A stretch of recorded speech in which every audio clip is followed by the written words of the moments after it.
Good afternoon, ladies and gentlemen. Good morning in the States. Warm welcome to our last GMF briefing on Central and Eastern Europe this year. I guess it would be a kind of understatement that 2020 has been a rather unusual and memorable year. However, in several countries in Central and Eastern Europe, COVID was not the only and perhaps not even the main factor that shaped politics and society.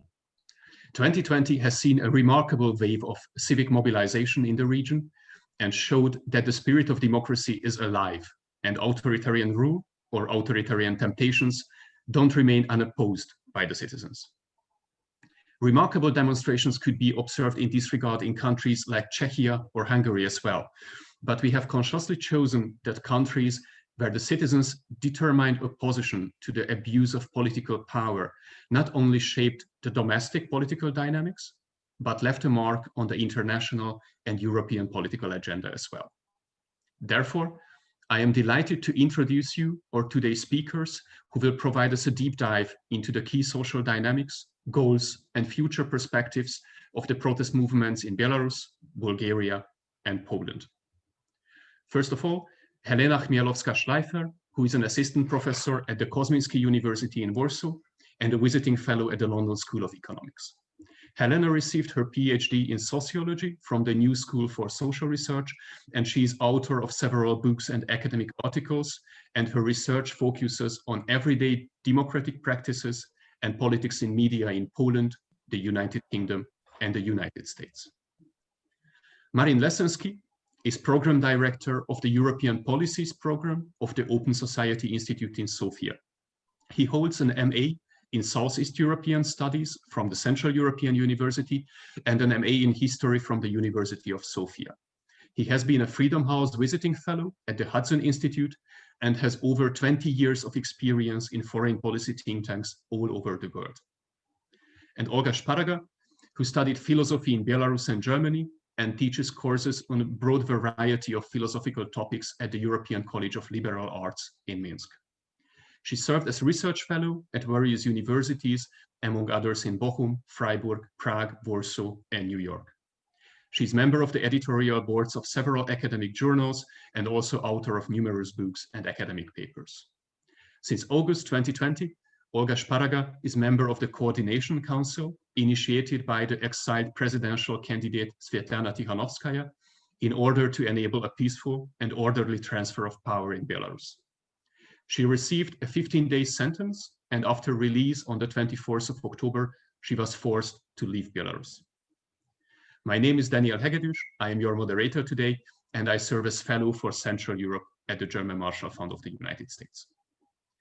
Regarding the housekeeping rules, the initial statements of our speakers will be limited to 15 minutes, the second half of the webinar being devoted to the Q&A and discussion. I would like to encourage you, ladies and gentlemen, to send me your questions either via the Q&A function or the chat function of Zoom. Both channels are completely functionable. And I will either forward your questions to the panelists or I will unmute you that you can address them directly in person to our speakers. I also would like to remind you that the event is recorded and will be available online at the YouTube channel of the German Marshall Fund. And I think we should start with Belarus, bearing in mind the importance of the situation and the scale of social protest in the country. Olga, how do you see the recent dynamics and perspectives of the protest wave against the Lukashenko regime? Olga, over to you. Olga, you are unmuted. I'm sorry. Yes, thank you very much for inviting me to this discussion and for prepared questions. I would say that Belarusian protests never stopped and people are still looking for new forms of protest, but there are some factors making the struggle more difficult for people at the moment. First, as of the 9th of December, there are 156 political prisoners in Belarus, while at least 2,000 people were detained for attending street rallies during the month of November. A total of 30,000 persons have been detained for participating in peaceful assemblies since the beginning of the election campaign in May. Second, we are seeing a second wave of COVID-19 in Belarus, and the situation is very serious. A lot of people must stay at home home and in hospitals. Sadly, after 4 months of striving for the freedom, people are of course tired, not to mention the cold winter.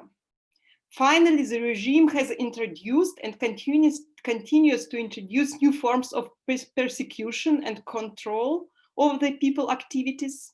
For example, there is a new security prorector position at Belarusian University, while some Minsk neighborhoods are subject to permanent control. As a result, people have new tasks and need new strategies for fighting. The main strategy at the moment is a partisan one. This involves a lot of various actions conducted by small groups and individuals. How sustainable is current level of protest? I would say that the social revolutionary energy is still present. The opinions that Belarusian society crossed a point of no return remain strong. But different social groups face different difficulties in continuing the protest. For example, protests outside of Minsk have grown weaker during the last 2 months because of high level of police control and the greater economic vulnerability of the population and regions. The new demand, which I can observe during meetings with different groups, students, teachers, and others, is about the development of a vision for a new democratic Belarus, providing a new positive perspective for the protests. What about strategy? Strategy of our society, our new opposition, and of regime.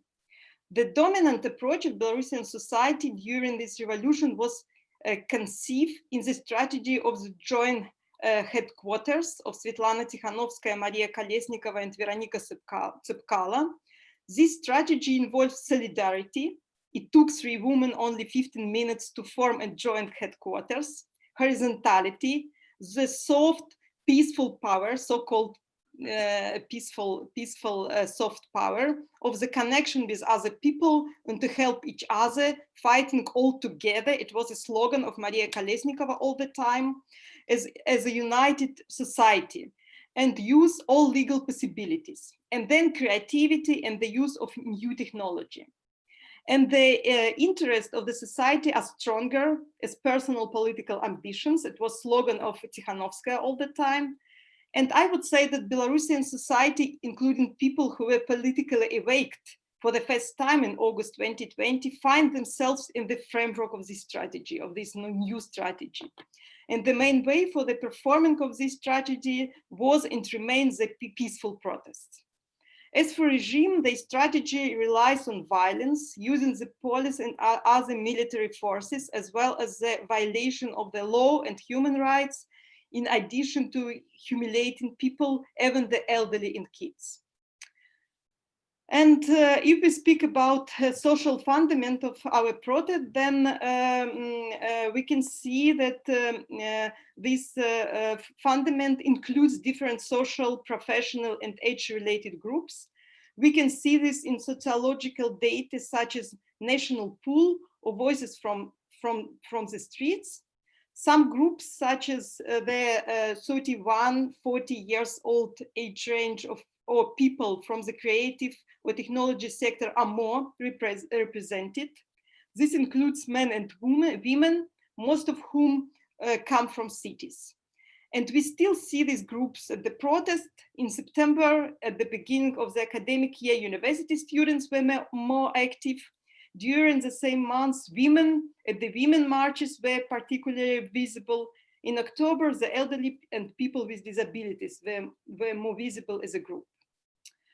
And if we speak about impacts on our society of this protest, on this revolutionary situation, as I see, the most important effect on Belarusian society has to do with new forms of connecting with other and networking.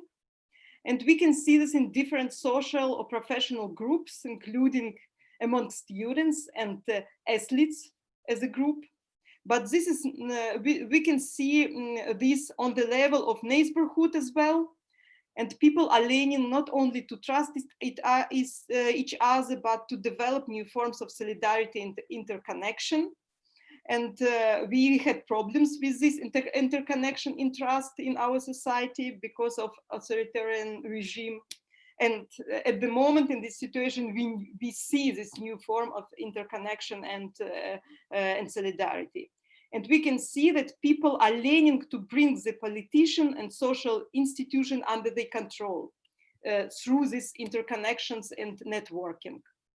And the other social impact has to do with our society's self-understanding, which includes the role of women, of course, in different social groups, with the understanding that the society is not homogeneous, but at the same time, we are united through our striving for democracy. And I think it's very interesting image of our society as at Protestant marches, we see this differentiations, this different group, and this unity of people who are striving for law, for new constitution, for equality under the law, against Lukashenko, against the authoritarian past. And if we think about support of international community, I would say that this solidarity can play a big role. And I think about different forms of support, for example, at the academic level, through the support of students and professors, the developing of new forms of academical exchange. And we need these new forms, not on level of state, because state is at the state structures and regime is very dangerous at the moment.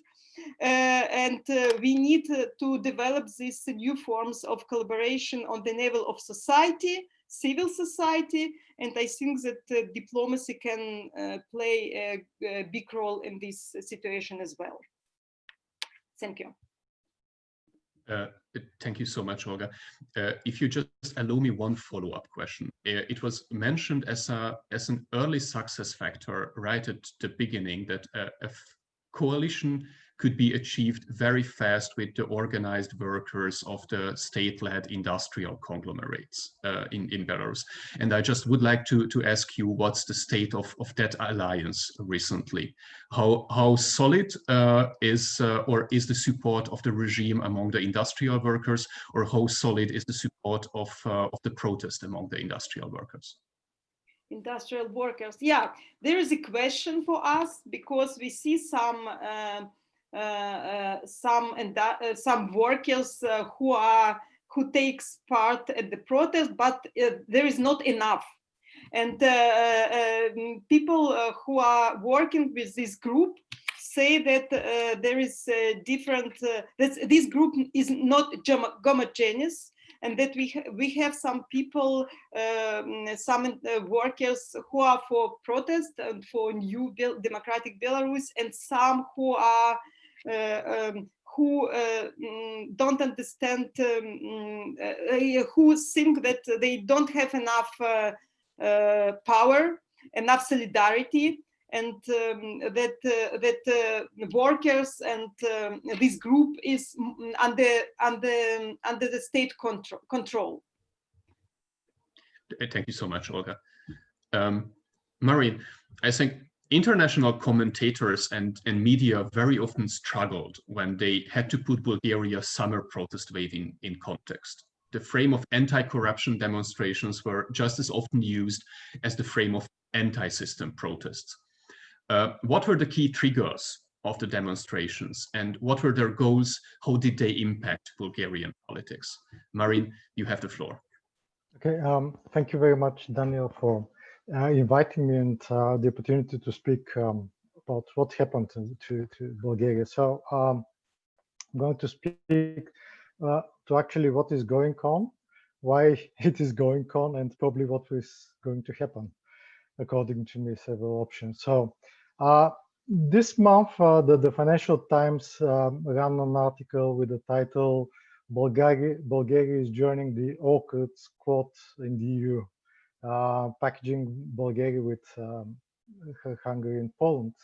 and this is not something that Bulgaria, including the government, would like to see. So why we are here at this? The protest started on 9th of July in the summer. They were actually very surprising. And there were two key triggers of this protest. One is a larger symbolic action involving a Bulgarian flag landing on the Black Sea shore by the political leader of a small party. And then an action by the prosecution in the presidency. So these two events triggered, but they were deeply symbolic about what is going on. Because in the first case, there was an attempt to reclaim Bulgarian territory, public property, from allegedly corrupt politicians. So, and in the second case is again defense of an institution by probably captured public institution. So the protests from the very onset had two very clear goals. One was resignation of Prime Minister Boyko Borisov and resignation of the Chief Prosecutor Ivan Geshev.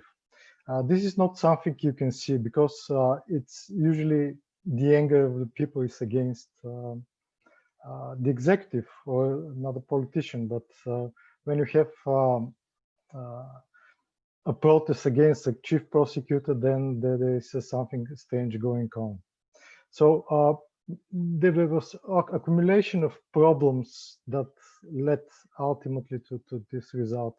Bulgaria is a member of the European Union from 2007, and I can assure you, entering the European Union is not end of history. So even in most cases, you can see backsliding in democracy, backsliding in the rule of law. And Bulgaria, as well as Romania, they entered upon conditionality that they're going to fight corruption and they're going to reform the judiciary. This did not happen. You can argue even that the situation deteriorated.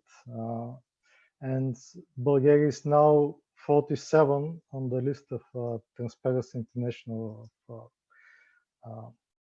Corruption Perception Index. And what is even worse probably is that it's on 111th place on the media freedom list of the Reporters Without Borders. So this goes to say that there has been an encirclement or closing of public space, of civic space by vested interests. So when you go to the media, most of them are controlled. There's a concentration of media, they're not free. Including recently in the public media, which were the last bastion of objectivity or free speech. You have, of course, problems with the judiciary, but especially with the coming of a new chief prosecutor, this became evident. And I can quote some public opinion polls. Over 60% of people support the protests. About above 50% of people say that the chief prosecutor is led by back alley interests, led by formerly opposition oligarch and politician / oligarch and semi-retired politician. So people feel squeezed in this context, and that's why they kind of revolted. That's why it happened. The protests continued throughout the summer and the autumn. They're much less intensive now. They still continue occasionally. So we have a mixed picture here, because in some respects the process couldn't achieve their goals. I mean, the prime minister stayed; he survived very skillfully. The chief prosecutor is here to stay. But on the other hand, I mean, this was a revival of civil society in Bulgaria. It showed that it's not gone yet. A couple of years ago, there was a report called Civil Society Without the Citizens for Bulgaria. And now it showed that there are still citizens in this country report. And what I wanted to mention also important is that these protests are very diverse. So we have all sorts of people there. It's all across the political spectrum. So you don't have a single leader. There are a lot of leaders. And actually, with so many leaders, you don't have a leader at all. And the other interesting thing is that political parties just refrain from intervening because people don't want to associate civic protests with political parties. Of course, you have all sorts of people bandwagoning on the protests. Probably they'll benefit from them. Even some people that, you know, the protesters didn't want to see, but they're there on the squares. So, but this is what civil society is not organized. I mean, it's quite unruly affair, and this is all about. And according to me, this is the main thing that it showed the politicians that they can no longer do that. I mean, you cannot have practices similar to state capture. You cannot continue with corruption on high levels. You cannot capture the public institutions like secret services, like the prosecution, and go on. So in terms of political change, I don't think there'll be much difference. Probably we'll see a new populist party, which actually benefited from doing nothing. I can roughly liken it to Zelensky in Ukraine, on the 5 stars in Italy by a local showman, but I don't know, we will see. We actually have regular elections in March, so we'll see what happened. But I wanted to talk about the international dimension, the European dimension of the protests. At some point, there was really a danger of the most pro-European citizens in Bulgaria becoming Eurosceptic because the European Union did not intervene at all initially. And the citizens were expected that. They were saying, where is Brussels? I mean, because, of course, people have this popular feeling that Brussels should intervene, expecting big things. Of course, Brussels is cannot intervene because Bulgarian government is part of the institutions there. It was only the European Parliament who took a stance finally in the end of August and beginning of September. There was a hearing. But again, with mixed results, again, Bulgarian citizens saw what partisan politics in the European Parliament is. I mean, as a whole, the European Parliament, of course, discussed Bulgarian case and upholding the rule of law and democratic values. But then partisan politics showed what they are and supported their people in the government.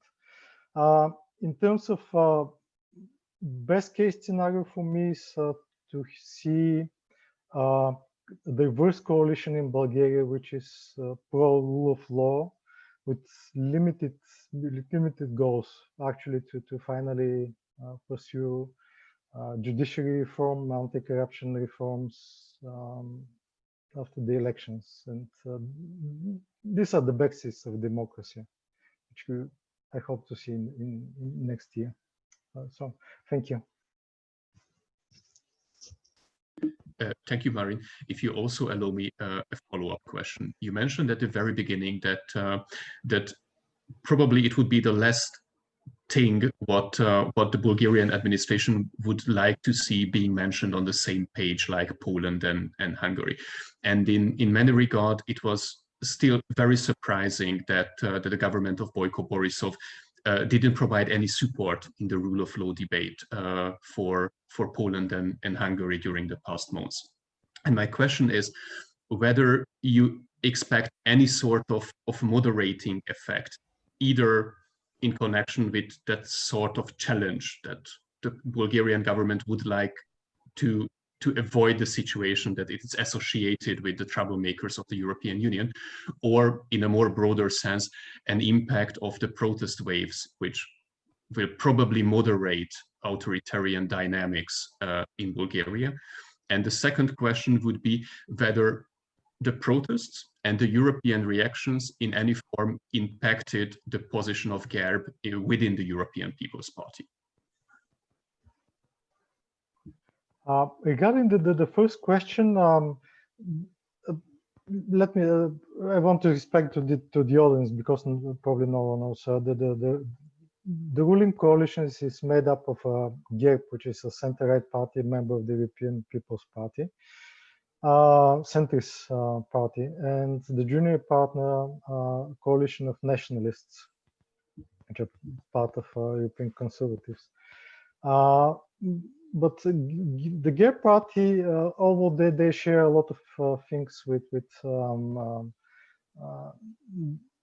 Hungarian and the current Hungarian and Polish government, for example, in terms of energy, climate and so on. In terms of rule of law, they don't want to support them. They don't want to be too enthusiastic about it. And actually, they prefer to stick to the mainstream European position. I mean, mainstream, this is Germany's position. So they do not object too much on rule of law propositions. They accept everything that it's proposed by Brussels and the big players, and hoping that probably they will evade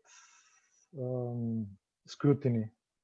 And with the protests, this was their worst case scenario. I mean, there was too much scrutiny on the international stage. But I don't think that they were going to move into the direction of Poland or Hungary, because this is not what is the Boyko Borisov is about. I mean, it's not hard rule. I mean, there's concentration of power, and of course, most of the criticism against him was that he's actually dependent on, you know, shadowy players rather than himself being, you know, a tough player who you know, control the situation. And this is a problem, actually, being a sort of weak government and cannot imposing. Regarding the other question, I don't think this when the European Parliament voted, there were several EPP members, I mean members of the European Parliament, who did not support the common position. They were rather either abstained because they didn't want to go into this situation to support another controversial case like Hungary or Poland. I don't think they suffered a lot in this case because the European People's Party wanted to keep them. They wanted to keep them joined. Probably there was some criticism inside the party, especially coming from Donald, our Donald.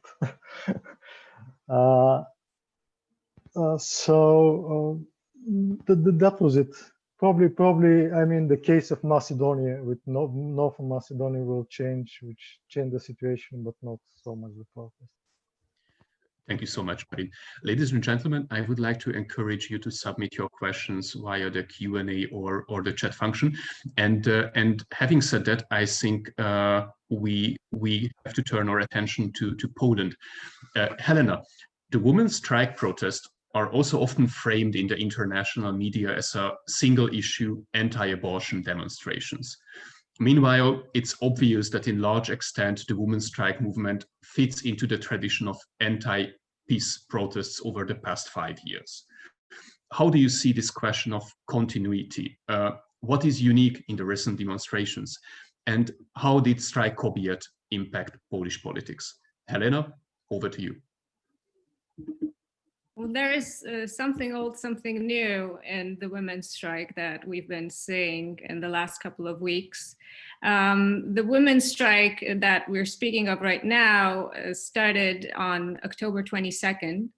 And on the evening of the day that the Constitutional Tribunal in Poland ruled that abortion is not allowed in the cases of significant deformation of the fetus.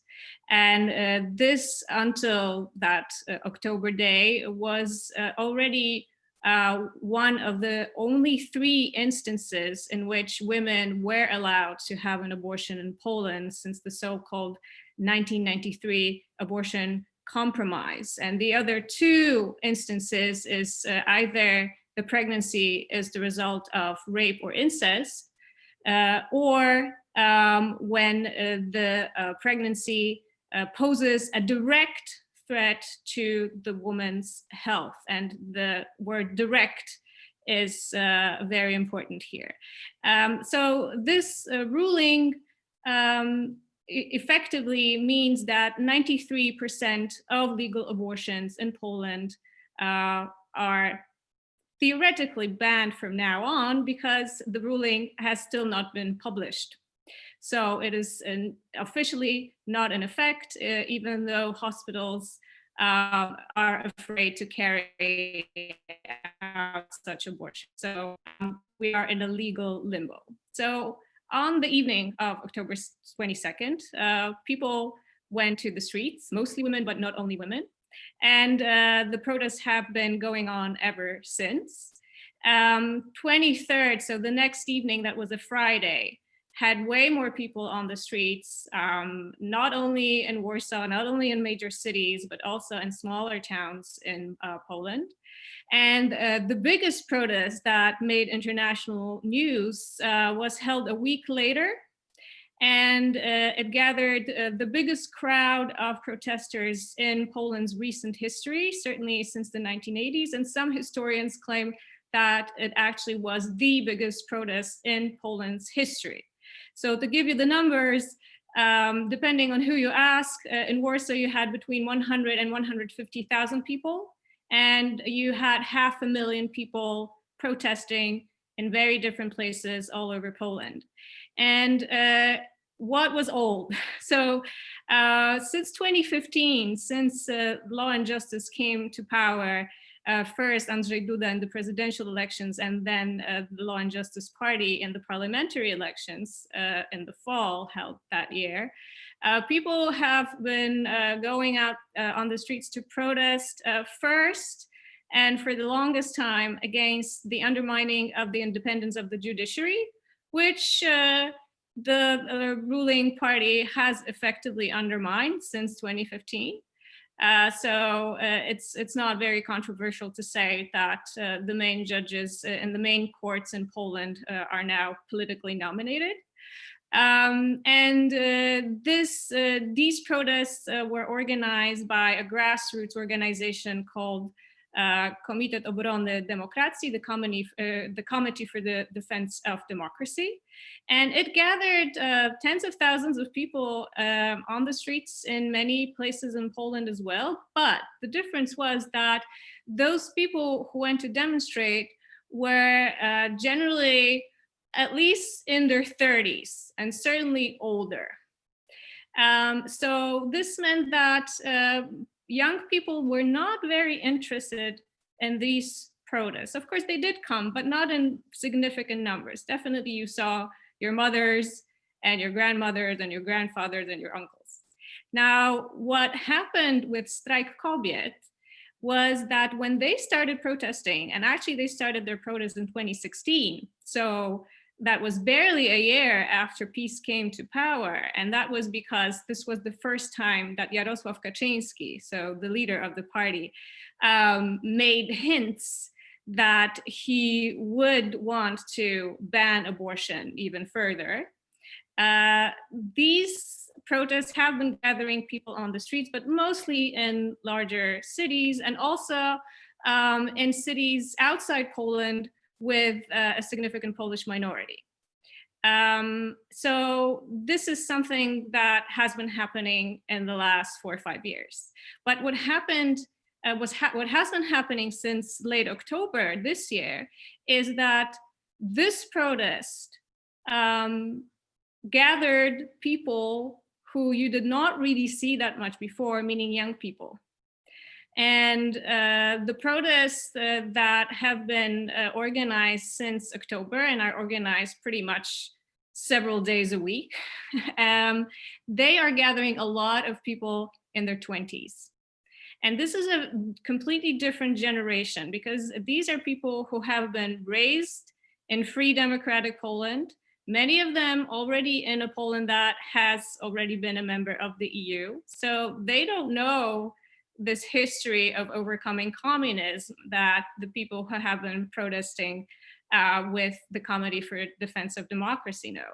So this is a significant difference in perspective. And what this also means is that these protests also look very different. So they are very heavy on visuals. And this is what I'm kind of calling an augmented type of protesting, because it's happening both online and offline.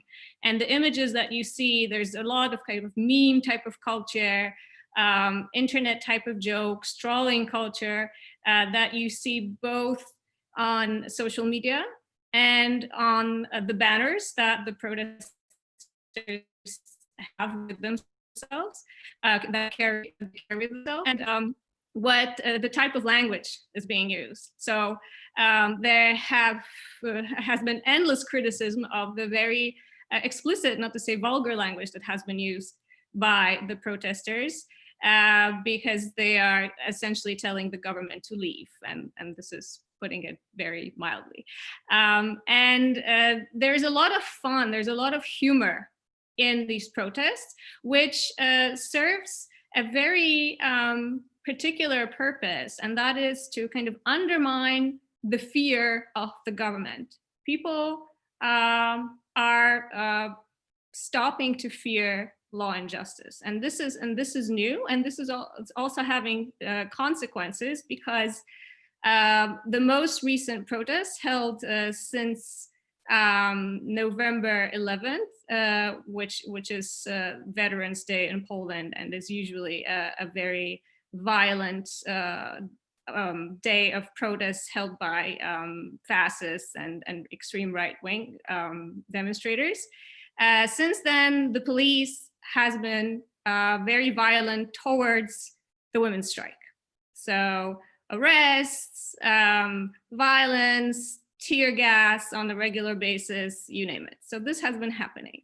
Now, what this means for politics. So one clear result is that this law is still not published.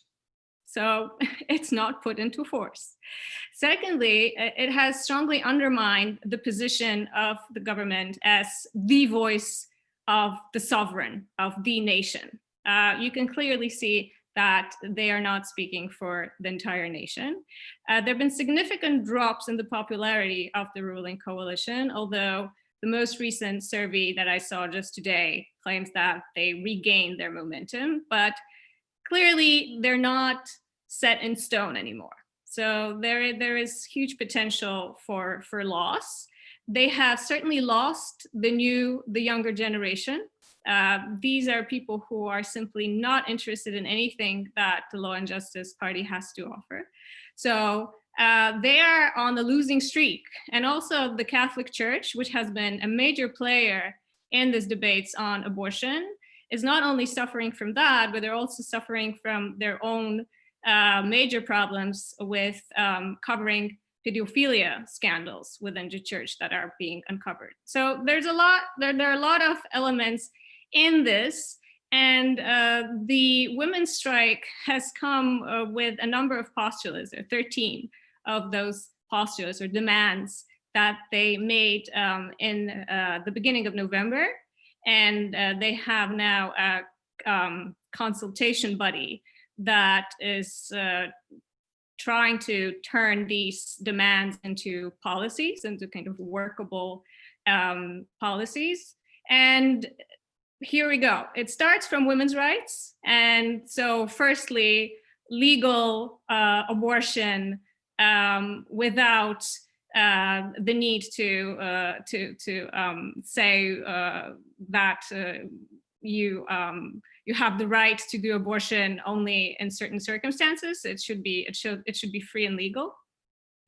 Secondly, LGBT rights. And so these two issues are joined very strongly together. And LGBT community has been very visibly present in these protests from the very start. And then we go further. So ombudsman, the current ombudsman has actually finished his term in September. A new one has still not been elected. There's a very strong candidate supported by hundreds of NGOs in Poland, but she has been rejected already, I think, 3 times by the Polish parliament. So selecting an ombudsman is one of those demands. Better healthcare, better education, firing the government in general. So it goes broader and broader. So these are the postulates. Now, how feasible is this? The protests, as elsewhere, are losing their impetus. They're losing force because people are tired and because it's cold and it's winter. Yes, the demonstrators come to the streets, but not in numbers as before. But at the same time, there's a general feeling that this government will collapse. And there are many reasons to believe this is possible, this is potentially true, because just the recent negotiations in the EU on the new budget have clearly shown significant frictions in the ruling coalition. So people are saying that if not now, then probably spring is the time when the government will implode. And this gives people hope that this is also still a reason to actively protest, to go to the streets and demand, first of all, women's rights, so abortion rights, and everything that comes with the package. And lastly, I cannot not mention the significant inspiration that has been coming from Belarus this entire time. So before the women's strikes started in late October, a lot of people were looking at those social media streams coming via Telegram app from Belarus and thinking, oh my God, these women are amazing. They have found a way to trick the police, to treat the forces of the government. And there's also a history of solidarity back in the 1980s, where the women were actually very sneaky in the democratic fight. So before the women's strike began, a lot of people were already looking at Belarus and just looking at how women are successful in their democratic anti-government strategies. And then the use of Telegram directly, the same app, it has become more and more popular with the women's protests. A lot of communication on what is going on with the protests is going through that very app. So there's a lot of inspiration coming on a kind of democratic level, but also on a technological level, and also on the level of seeing people preserve, just being very very strong in their beliefs and continuing the fight for democratic values and for democratic change. Thank you so much, Helena. I promise my last follow-up question. You mentioned the case of the Constitutional Court, and I wonder whether the fact that the government still refuses practically the publishing of that constitutional court ruling is not undermining the authority of the court and is not demoralizing practically a broader part of the law and justice electorate, because ultimately it shows and demonstrates that the constitutional court is indeed nothing more than a political puppet of the governing party, and if it's politically opportune, then it's possible to suspend the publishing of the rulings. What were under any normal constitutional consequences a blatant violation of the constitutional rules. Yes, the Law and Justice Party, as a political force, is undermining very directly the institutions of the judiciary, and it's a double-edged sword. So one part of the peace electorate considers it fine, because this shows that this is a government which can push things through. So they have pretty much authoritarian tendencies because they do not really believe or understand the importance of democratic institutions as such. So the division of power is nothing that really speaks to them, because they want to do things, see things done, and peace does things. So that's one part of the electorate of the party. And the other part are those people who are more democracy focused, and they have more belief and more trust in democratic institutions. And they are increasingly alarmed by what the party is doing. And not because they don't the general values of them. They don't agree with the increasingly authoritarian modes of conducting power. Thank you so much. Ladies and gentlemen, the Q&A is open. Please send us your questions that I can either ask them from our speakers, or unmute you that you can address the questions directly to our panelists. And we have the first question from our Director for Central and Eastern Europe, Jörg Forbrick. And Jörg, you have the floor.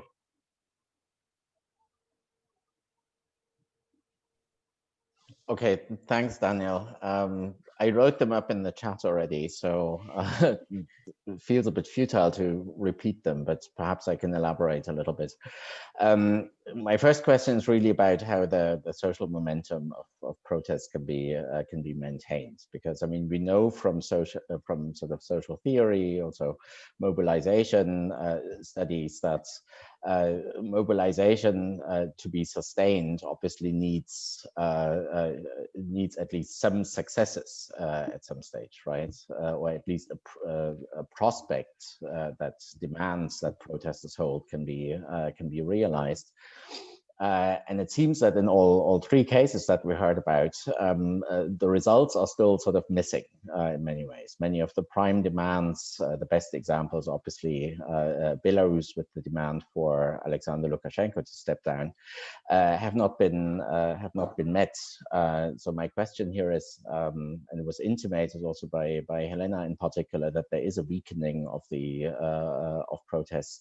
So the question here is really, what needs to happen for social mobilization for these protests to continue, to perhaps also regain strength? That's the first question. And the second, somewhat related question here is, I find it interesting to hear from both Olga and Marin, that there is this side effect of citizens discovering bonds among themselves, sort of breaking through the anonymity in which they lived before. I think it's particularly obvious, I think, in the case of Belarus, where people sort of lived in isolation from one another, but this year had a sort of collective awakening as citizens. And I wonder if this is to some extent generalizable across at least the three countries that we heard about, if this isn't the real meaning actually of these protests, that there is something going on in societies and among citizens that may be triggered also by government actions, but that there is a form of sort of civic rediscovery, reawakening at the social level that's also not going to go away, even if some of the demands were met, and that may point perhaps to some political development or transformation also longer term in all these countries. So maybe the demands that many of us would look at first are the thing that are certainly most obvious, but that the underlying sort of development of citizenship that seems to be happening here is actually the more important aspect of these protests. So I'd be curious what your take is on these questions. Thank you. Thank you so much, Jörg. Olga, would you be ready to start the second round as well? Yes, you are unmuted. Yes, thank you. Thank you for this question. The first question for me is, of course, how different are our situation? Because on one hand, we can compare in this moment of protest, our situation. On the other hand, we have different situation with violence and with violation of law, violation of human rights. And I think that situation in Belarus is more different if we compare with other countries in framework of European Union. And then we can think about demands and about condition of our societies, about impacts. If we think about this level of violation of human rights and law. And I suppose that on the one hand, yes, we have a new condition of our society and of our civil society in Belarus.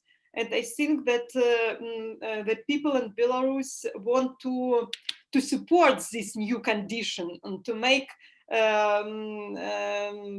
possible to continue to stay in this under this new condition, and as we have like we have new Belarus, and I think that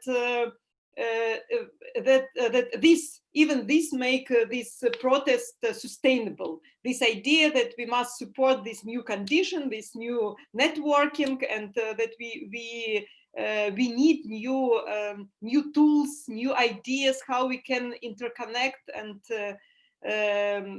manage this new society. And the third, I think that this demand,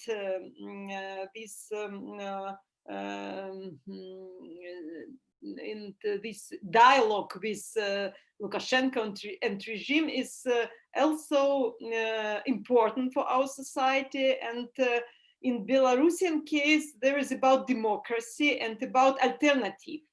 And I think that that people, I would say, are testing what we have in Belarus, what regime has Lukashenko created, and in this case, people get some answer from Lukashenko and from regime, because they say that what we have in Belarus, we don't want to have what we have. We want to have another society, and in this sense, in this negative sense, we have some answer in some results.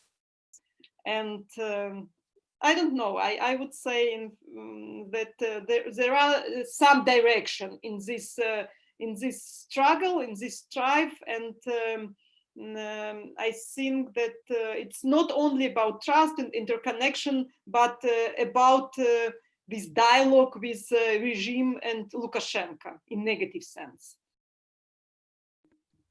Thank you, Olga. Marin, would you mind to jump in? Yes, of course.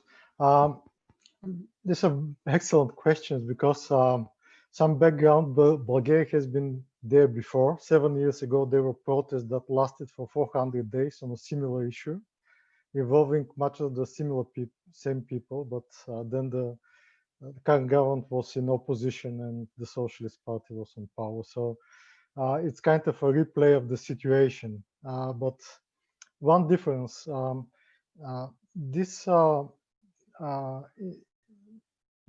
in this protest, there were a lot of young people, about in the early 20s who didn't have this history of previous protests, or I don't know, all kinds of history, and who actually couldn't be taught that something cannot be done, because a lot of people did not join the protest because they said, okay, even if this government falls, it will be worse. So I mean, it's better not to do nothing, it will become worse. And a lot of young people didn't think so. They decided to do what is necessary. I mean, if they see something they see as injustice, they just react to it. And this is, I think, very, very valuable. The second important lesson, according to me, is that self-reliance. This time, protesters didn't rely on external help or something like this from Brussels to come in and save the day. At some point that they even, I mean, they thought it's better not to have external intervention in Bulgaria's affairs, either by, statements or so on, because it's the matters, the change is in our hands, in Bulgarian hands, not in someone else. And I think these are the two main things that stood out. And this is actually democracy in practice. You go out because usually we have about 30% of people who don't care about politics. They care, of course, but they said they're not going to vote, they're not interested, and they don't think their vote will change anything. I hope with this protest, a lot of people will change their mind. We will see a higher mobilization, which is actually the good thing. And last thing, I think that there is really improvement in the way people think, because this time the protests managed to keep their demands very focused. I mean, because in previous demands, people, had all sorts of complaints on the street. Everything that they had in mind was there. All sorts of solutions, including, liquid democracy, or writing a new constitution and so on. This time, I mean, the demands were very focused, very clear, and probably the politicians will hear that, and this will be one impact that will carry on. Thank you, Marin. Helena? I would like to pack two questions in one answer, because I think it will work for both. And my answer to your questions about where's the success and where's the civic component is local governments. And you can see that local governments in Poland, meaning government, not just the regions, have been very supportive and showing the funds, showing some actual policy making to help people already still before the recent rulings of the Constitutional Tribunal. And the central government is well aware of the fact that local governments in Poland are generally well liked, are well regarded, and people, citizens have faith in them as well, which is extremely important.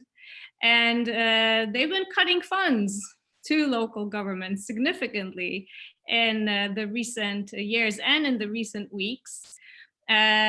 Just a couple of days ago, a new COVID fund was released, and no money went to the biggest cities in Poland, apart from one, Lublin, which is the city where the current Minister of Education and Science comes from, and of which he is the voivode. So you can see that people are far more active as citizens, and citizens on a political level, citizens on an agency level, citizens on the level of feeling that you can do things on a smaller scale. And there's a growing movement in Poland to actually give more power, meaning more decision-making and more money to local governments. But the current central government sees that this could be the beginning of their end, because if people are too effective in doing self-governance and actually practicing democracy and civic values, then that will be the end of this kind of semi-authoritarian rule of the current government. Thank you so much, Helena. And we have a question from Diana Mitrovic. Please, Diana, you have the floor.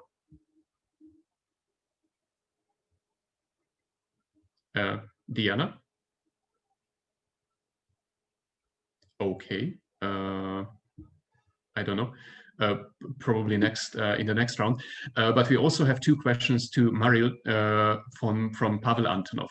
The first question is, how successfully did the protests in Bulgaria help bringing together ideologically different participants, like the Greens and the social left actors, for instance? And the second, how much was defending human rights part of the protesters' agenda? Marin, you have the floor.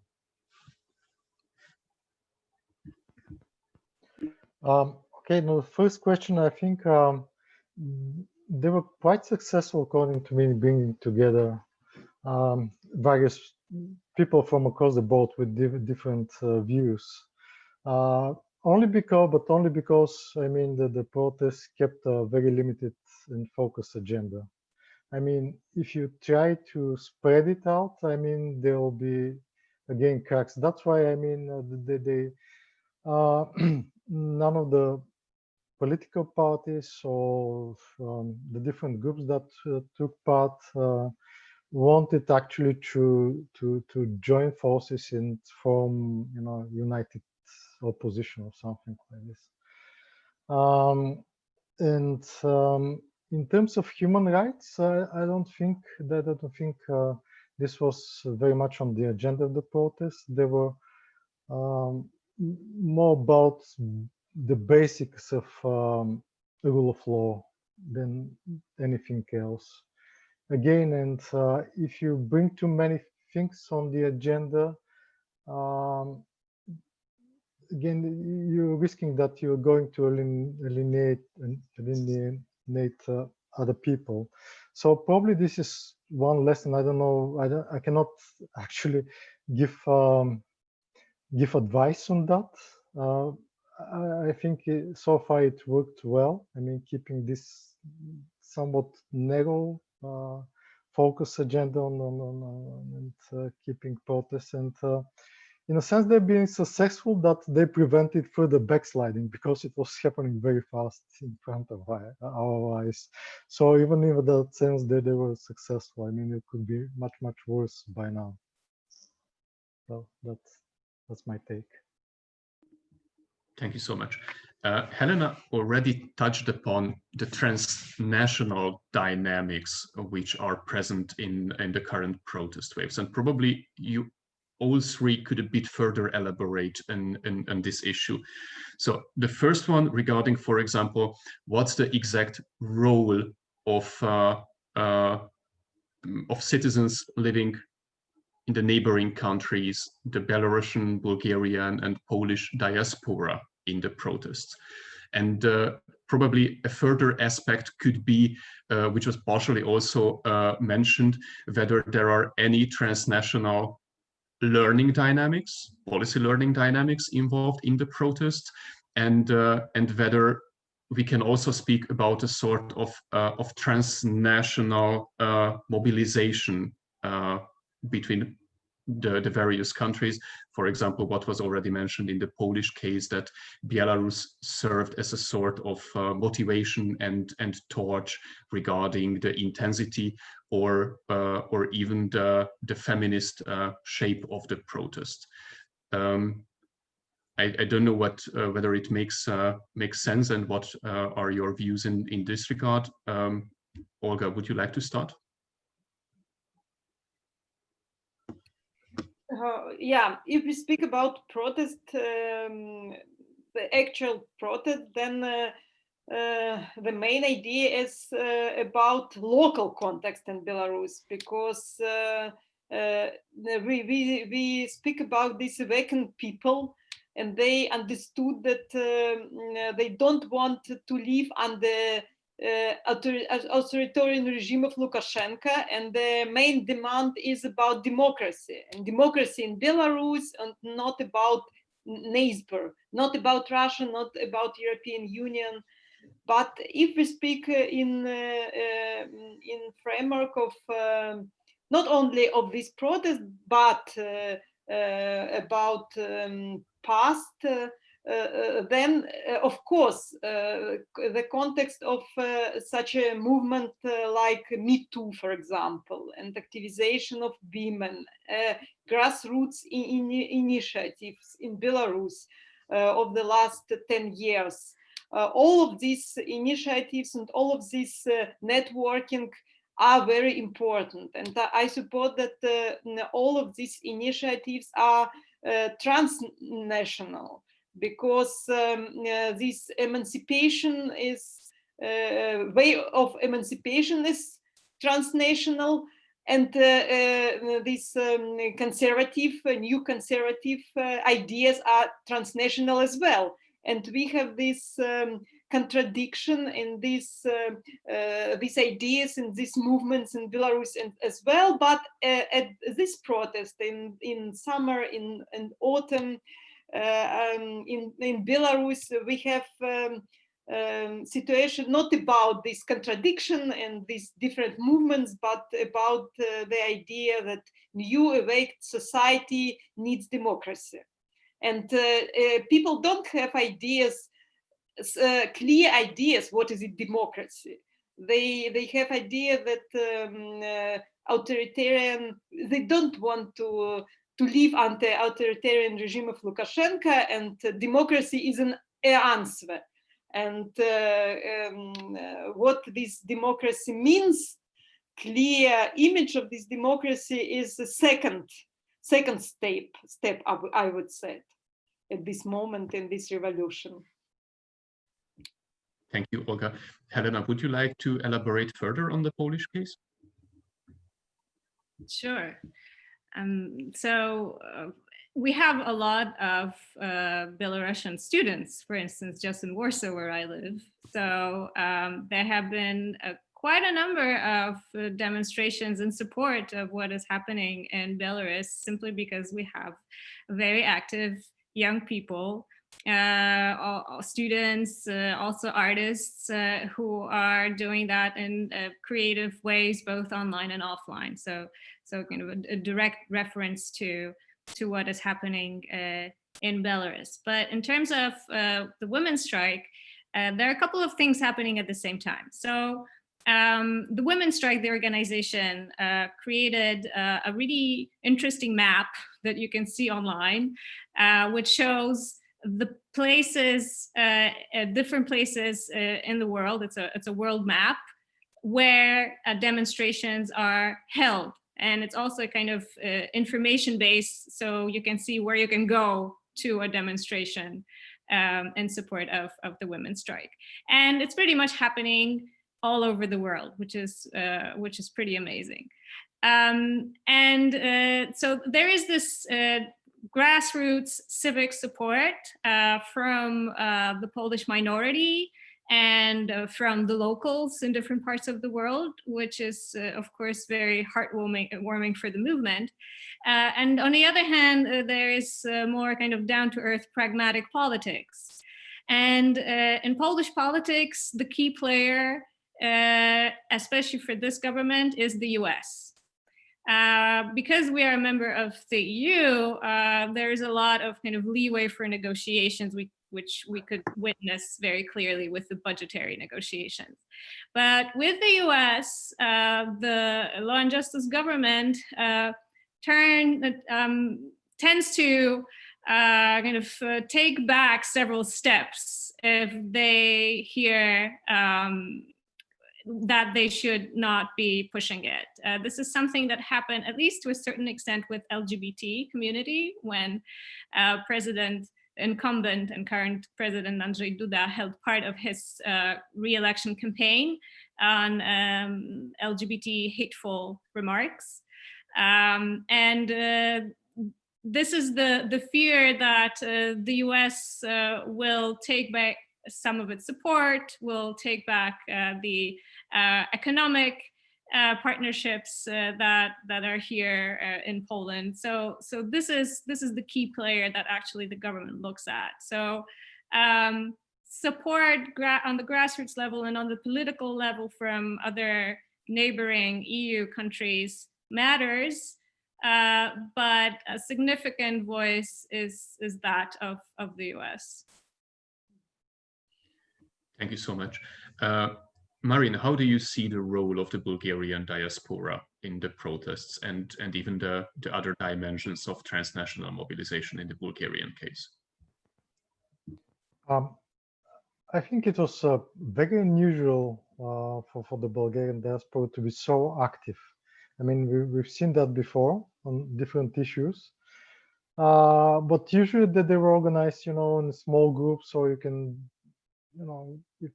can guess. I mean, people from living in the UK or Germany or somewhere else.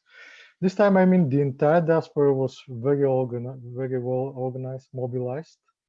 Of course, because of the COVID, they had to do everything online, so they had this Zoom online protests, starting from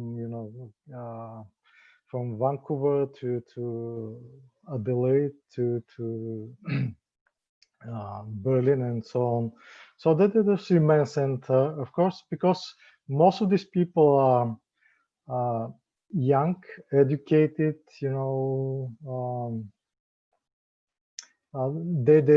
their support means a lot of bring a lot of legitimacy to the protest, so that they can explain, because there were a lot of accusations that the protests might actually split Bulgaria from the European Union or something like this, some kind of conspiracy theories, which is not which has not been the case. So the diaspora Bulgarians were very active, very articulate, and they've been taking place. They were very involved in what is going on in the country, and because everyone has relatives here, and their opinion matters, so it's been crucial, I think.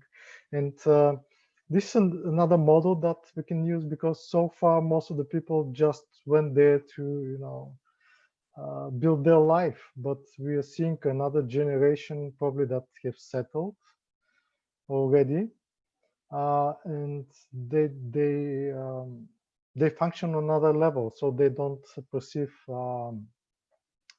there's being abroad, a Bulgarian being some other country.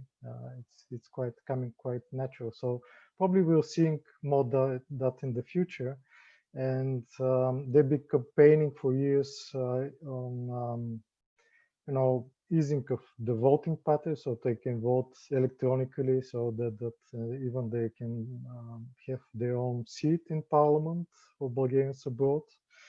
Some forms of much more big engagement with the country, because as you know, most of these people have been the biggest beneficiaries of remittances, for example. Sometimes the remittances is much higher than foreign investments, and these people don't want to be just economic factors in Bulgaria. They just want to be civic and political factors. So we are seeing new forms of engagement and mobilization with the diaspora in the country. Thank you so much, Marin. I think we have time for a final round, and therefore I would like to bunch together the remaining questions. We have several remarks from Harry Hummel, and he offers the explanation that the high level of protest is practically just a structural result of a lacking credible opposition alternative, and that in this regard the situation in Poland and Hungary is not fundamentally different from the situation, for example, in France and other Western European countries. And especially Marin and Helena, I would be really interested in your thoughts in this regard. Is the situation structurally the same, or we can speak about distinct authoritarian trends and characteristics in Central and Eastern Europe, which distinguish the Polish and the Bulgarian cases from the Western European ones? And we have also a question from Ajim Selami, and he refers to the previous Macedonian examples, how, for example, the ruling elite can use the strategy of co-optation to undercut protests and make the protest in the long term unsustainable.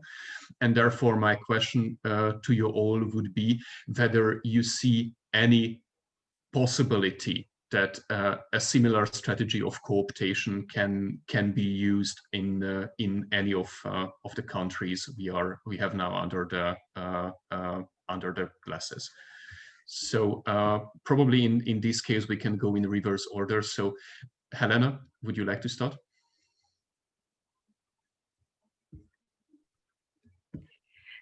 So I'll start with the last question, go to the first one. I think that, well, first of all, what is happening in Poland and other protesting citizens in other Central European countries is also an element of a larger trend. And this is the kind of implosion of liberal democracy as we know it, which had highlight in probably the beginning of the 90s, which was also the same time as the communist bloc fell apart. And so this is something that many countries in that former Eastern Bloc are going through, precisely because they had to build their democratic institutions from scratch. I mean, even if they had some pre-existing traditions of democracy, as an example of Poland, but definitely not only, we all had to build a modern democracy from the ground up. And this is not the case of Western European countries. Western European countries are different in the sense that their democratic institutions are longer. And this also means that there are more generations of citizens who have come to live within democratic institutional frames. And therefore, they have more trust and more sense of agency within institutions. Now, what you can see in Poland, and something that has been pretty much happening from the very start of the democratic transition, is a kind of switch of power between more right-wing, less right-wing governments that pretty much almost every election cycle, with some differences among them, offer or promise that they will build a better institutional democracy, regardless of what this actually means. So you have that. And then the other part is that who is speaking for the citizens who are protesting? So at this point, I would say no one. And this is a major problem because on the one hand, you have civic movements that claim to not be politicized. And this is a major issue, at least in Poland. People don't want to do politics because they view politics as party politics, meaning something sleazy, potentially filled with corruption in one way or another, and they just don't want to do politics. So even if what people are actually doing is political engagement, and I would certainly call women's strike political engagement, they are pretty reluctant to admit this is so. So this is a question, okay, so if you have your demands and you want to make decisions for yourself and for other citizens, then exactly how do you want to do that without entering the institutional framework of a democratic state? And so either you create some sort of organization that will be able to access the framework of power, so go into parliament, become a member of the structure of power, or you are trying to undermine the entire system. I don't think this is the kind of thinking that is going on for real in Poland right now. On the other hand, you have the parties who are in Poland, which are reluctant really to openly embrace the women's strike, apart from Lewica, so the left coalition, which is on the other hand deemed too extreme to go mainstream. So even though many people actually support the ideas that they are offering, they are considered too extreme left to be popular among voters. So this is also a bitter paradox. So the winners for now are the ones that are the most silent, and that means a movement that is being built around a former presidential candidate who is like a Polish Lessenski, who came in third place in the presidential elections, Hołownia. And he is now faring very well in polls, even though he does exactly nothing. And so the paradox in Polish politics is that you have best chances to win if you haven't tried politics yet, because at least nobody knows that you screwed something up. Thank you so much. Marin, your takes on the last questions? Yes, I think this is actually one of good explanation that indeed in Bulgaria the opposition is very weak. I mean, it couldn't capitalize on the mistakes of the majority for quite some time, and they have their share of mistakes in the past, which that's why people don't trust them completely either. So, but one thing that I think it's important to say is that we have to manage expectations as citizens, which expect from the politicians. I mean, we cannot agree with everyone on everything all the time. So when we manage expectations, probably it becomes easier. For example, in the case of Bulgarian current protests, we are talking about going to the basics. So media freedom, judiciary independence, that sort of thing. I mean, it's not rocket science or something. Of course, it's much more complex than it sounds. But this is something that we actually forgot, that we have to redeem democracy. I don't want to use the word fight, but to redeem democracy and this basic democratic practice all the time. We cannot just assume they'll be there. For example, we entered the EU and that's guaranteed, full stop. And this is what the current protests tell us. And of course, there are the different venues. Some I mentioned the previous protests. Some protesters have established NGOs for judiciary reform, which have been very active and successful. Some have been going into anti-corruption efforts, very successful, very useful. Some entered politics. They've been not so successful. Finally, they realized that they have to start from bottom up. I mean, starting from the local authorities, work from that level and work from there. So there are different venues. So and every path has its benefits, and it's legitimate. So what I said, it's for the time being, it's back to basics. So that's. Thank you so much. I think after this moderately optimistic final takes from the European Union, Olga, I don't know whether you can offer a bit more optimistic take from a Belarusian perspective on the future perspectives of the protest waves and possibly about the potential of co-optation strategy. What was the ultimate question? Over to you, Olga. Yeah, it's very interesting to compare Belarus now in this perspective with other countries, but we need to compare it in details, because if we speak about politicization, we have politicization of our society during this protest, and we have politicization in different areas.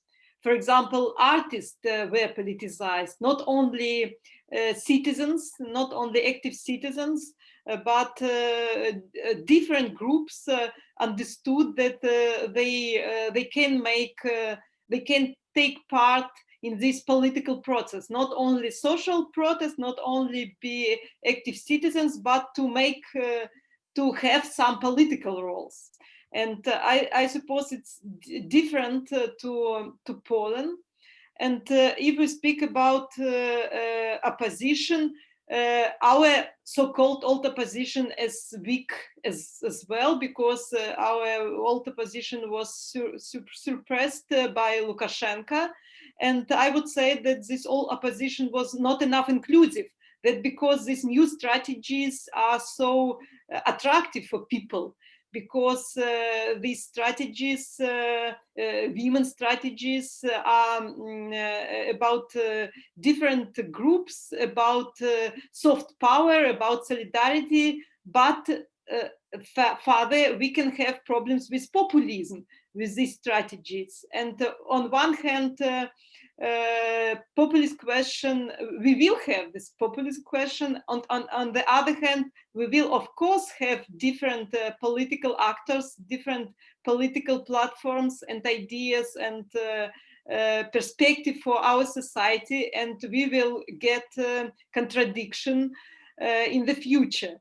And I think that at the moment we have this broad field of different ideas in different forms of politicization of our society, and there is very interesting to understand, to follow how this society and this politicization will continue in the future.